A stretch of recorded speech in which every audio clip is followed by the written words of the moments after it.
Oi, eu sou a Cris e hoje vim apresentar o livro O Arvoredo, da Viviane Ferraz. A faixa etária é 14 anos e o gênero é fantasia. O livro conta a história da humanidade, após ser dizimada por um vírus criado pela própria humanidade. Um grupo de sobreviventes conseguiu fugir do planeta e ir para um outro que é bem parecido com todo o ecossistema da Terra, e começam a fazer uma colonização. Depois de um tempo, alguns humanos começam a desenvolver poderes e eles são chamados de druidas e druidesas. Esses poderes também eles são subdivididos entre pessoas que nascem com a magia, que seriam esses druidas, e pessoas que possuem antimagia. Eu não vou entrar em detalhes, mas existe todo uma regra, vamos dizer assim, da natureza lá desse planeta para isso acontecer. A antimagia é uma forma daquela pessoa que possui de anular a magia dos outros. E aí existe uma profecia também de uma pessoa que possui tanto a magia quanto a antimagia. Ela pode ser uma pessoa perigosa porque ela possui os dois tipos de dons, então isso pode causar todo um desequilíbrio no próprio planeta. Eles também têm problemas com o povo nativo, que se chama Refraim. E eles começaram tendo uma relação assim harmoniosa, mas depois de um tempo começaram a ficar hostis com os seres humanos. Os humanos e os Refraíns vão ter que se juntar, fazer uma aliança para acabar com Victor, que retornou para acabar com todo mundo e dominar todo o planeta. É uma história bem interessante, uma leitura rápida, fluida, é um livro mais curto e ele é assim, tanto a partir de 14 anos, também não quer dizer que é só um livro juvenil, ele também serve para qualquer faixa etária a partir dessa idade. Então, para quem gosta de fantasia, vai adorar. Não sei também se vocês repararam, né, essa questão do vírus e tudo, é que o livro foi escrito lá na época da pandemia. Então, assim, eu até tenho reparado que muita gente nesse período de confinamento teve várias ideias de histórias e até pessoas que não eram autores, escritores nessa época também começaram a ter mais criatividade a partir desse momento da história. Então, me fala aí também, aqui nos comentários, se você também começou a escrever alguma história nessa época. E porque assim, eu já conheço mais umas 2 ou 3 autoras que também começaram a criar mais nesse período. E agora um trecho do livro. Há cerca de 2 anos antes, Kathleen circulava por Arvoredo com um grupo nômade de 70 pessoas. Viajavam pelas estradas obscuras de Torênia devido às terras inundadas. O grande pântano não era habitado, assim propiciando a moradia de bandidos e seres indesejados. Como o bando estava cansado, não teve alternativa além de acampar naquelas terras hediondas. Ao anoitecer, montaram uma fogueira, enquanto comiam e cantavam em seu entorno. Kathleen se distanciou do grupo para sua meditação rotineira, entrando fundo naquele pântano. Enquanto se embrenhava, a jovem escutou vozes, pedidos de ajuda. Diversas pessoas estavam em perigo. Sem pestanejar, saiu correndo na direção dos gritos. Quando percebeu, chegaram em uma parte com pouca água e árvores, não obstante estava cercada por refaíns. Havia uma dezena deles, humanoides com pele avermelhada, medindo cerca de 2,5 metros de altura cada. Em um instante, ficara assustada, pois nunca vira tais seres, apenas conhecia as histórias horripilantes. Não demorou para perceber que o pedido de ajuda provinha deles. Algo estava errado. O ar estava denso, como se uma força maligna os dominasse. Os uivos de dor aumentavam a cada segundo. Kathleen sentia uma força muito forte e sombria os dominando. Algo jamais experimentado antes, uma energia única. E por um segundo percebeu, era magia primordial. A magia negra assolava os refaíns, tão poderosa capaz de transcorrer aos descendentes dessa raça. Eles não possuíam escolha, foram amaldiçoados a destruir os humanos. Em seus corações humildes e puritanos sofriam a cada pessoa que eram obrigados a machucar. Catelyn precisava salvá-los e sabia exatamente como agir. Chegou perto dos gigantes.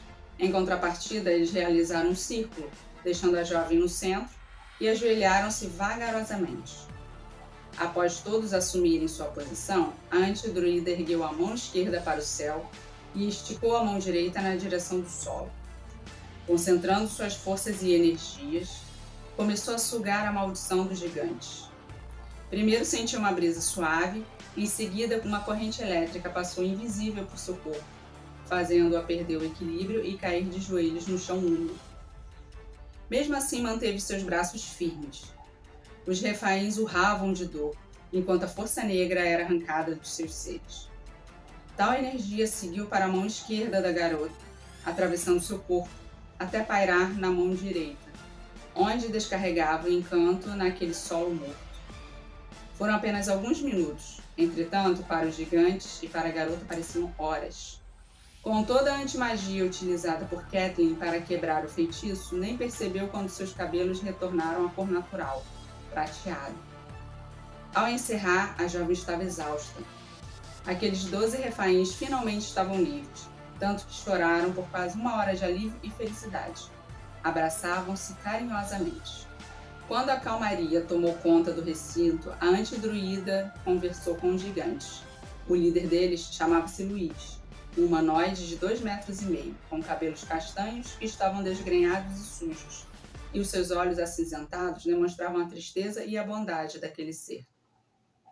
Nunca tiveram uma vida de verdade, pois eram obrigados a matar os humanos, lutavam em vão contra a força, e quanto mais tentavam, maior a dor. Eram assombrados todas as noites em seus pesadelos, pelos seus atos perversos. Porém, agora seria diferente, libertos graças à pequena garota com cabelos brilhantes como as estrelas. Catelyn ficou feliz por ajudar. No entanto, apenas quebraram o feitiço deles, não de toda a sua espécie. Desta forma, ainda seriam considerados inimigos pelos humanos, e possivelmente traidores pela magia. Sendo assim, Catelyn decidira escondê-los. Abriu um portal direto para as Montanhas de Perpétua, um lugar bonito, com rio, cachoeiras, animais silvestres e diversas árvores frutíferas. E o principal, sem humanos ou refaíns. Devido ao terreno rochoso e disforme, era extremamente difícil subir aquela montanha, então o povo deixou aquelas terras inabitáveis por causa das dificuldades.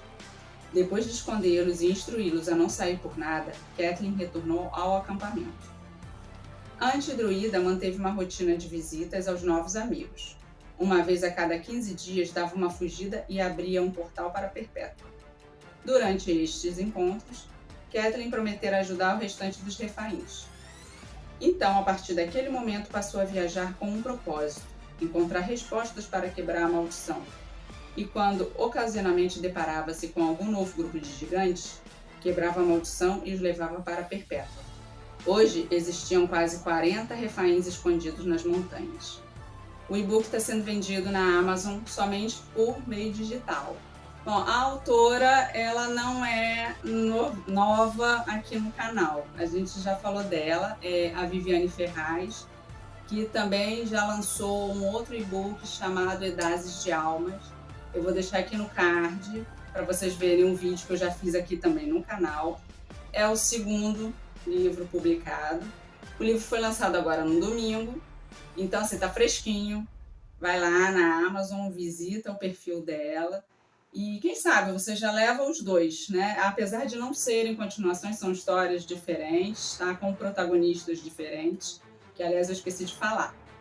Esse livro também, O Arvoredo, ele tem romance, tá? Os personagens principais também são 2 jovens e eles vão passar por percalços e não sei se eles vão ficar juntos no final, então assim também até eu não vou falar para não dar spoiler. Aproveita assim, dá uma olhada nas 2 sinopses e quem sabe você já leva os 2 e-books dela de uma vez só. Viviane Ferraz nasceu em Porto Alegre em 30 de junho de 1991. Desde cedo, ela sempre demonstrou grande talento para letras e foi estimulada pela professora Ana Cristina a participar do jornal estudantil. Depois, no ensino médio, ela teve o apoio da professora Ana Miller, de literatura, para abrir uma oficina de jornalismo na escola. Ela se formou, mas não conseguiu passar na faculdade e então resolveu fazer curso técnico de secretariado. Abandonou o curso para fazer tecnólogo de processos gerenciais. Depois ela fez pós-graduação de engenharia de produção e trabalhou cerca de 8 anos na área administrativa. Em 2018, ela recebeu o diagnóstico de uma mieloproliferação, de trombocitose essencial. Então, a partir daí, no ano seguinte, em 2019, ela resolveu dar uma guinada na carreira e seguir o sonho dela de ser a escritora. Em 2020, ela começou a licenciatura de letras. Todos os links de contatos da autora e também link de venda do livro, eu vou deixar tanto desse, do Arvoredo, quanto do Edazes de Alma, aqui na descrição. Muito obrigada, tchau, até a próxima!